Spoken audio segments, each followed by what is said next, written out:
मंगलवार को ये बुलडोजर जब जमालुद्दीन उर्फ छांगुर बाबा के अड्डे पर चला तो ये सिर्फ छांगुर बाबा के लिए मुश्किलों का पहला पड़ाव था। ये सिर्फ छांगुर बाबा की बर्बादी की नींव थी, क्योंकि अब बुलडोजर कार्रवाई के बाद छांगुर बाबा पर कानूनी कार्रवाई का अगला पड़ाव शुरू हो चुका है। अब ईडी भी छांगुर बाबा पर शिकंजा कसने की तैयारी में है। ईडी ने जमालुद्दीन उर्फ छांगुर बाबा के अवैध धर्मांतरण मामले में एफआईआर दर्ज की है। ईडी धर्मांतरण केस में मनी लॉन्ड्रिंग की जांच करेगी। ईडी के लखनऊ यूनिट ने मंगलवार देर शाम केस दर्ज किया। बहुत जल्द ईडी इस केस से जुड़े आरोपियों से पूछताछ करेगी। धर्मांतरण के विदेशी कनेक्शन और मनी ट्रेल की भी जांच की जाएगी। छांगुर बाबा से जुड़े मामले में अब तक 100 करोड़ से ज्यादा की फंडिंग की बात सामने आई है, जिसके बाद केस में ईडी की एंट्री हुई। धर्मांतरण केस में छांगुर एंड कंपनी को कहां से और कैसे कैसे फंडिंग हुई, अब इसकी जांच ईडी करेगी। बीते दिनों यूपी सहित दूसरे राज्यों में फैले अवैध धर्मांतरण रैकेट का खुलासा हुआ।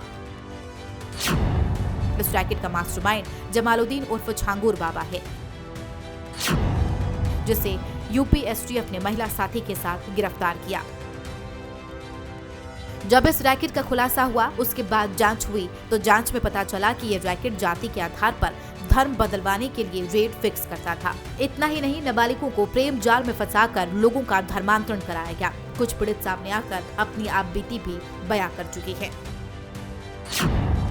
हाल ही में लखनऊ में 12 लोगों ने इस्लाम धर्म से हिंदू धर्म में वापसी की थी।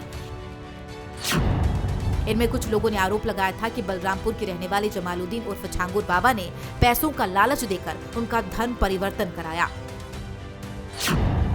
तब से ही छांगुर बाबा यूपी एटीएस और एसटीएफ की जांच के दायरे में आ गया था।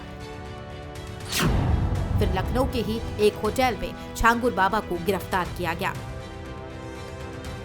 वहीं दूसरी तरफ छांगुर बाबा की आलीशान कोठी को जमींदोज करने के लिए दूसरे दिन भी बुलडोजर कार्रवाई जारी है। छांगुर बाबा की कोठी पर मंगलवार शाम 5 बजे तक ही बुलडोजर चले थे, जिसके बाद अब बुधवार को फिर से 6 बुलडोजर लगे, क्योंकि मंगलवार को करीब 50% अवैध निर्माण गिराया जा सका था।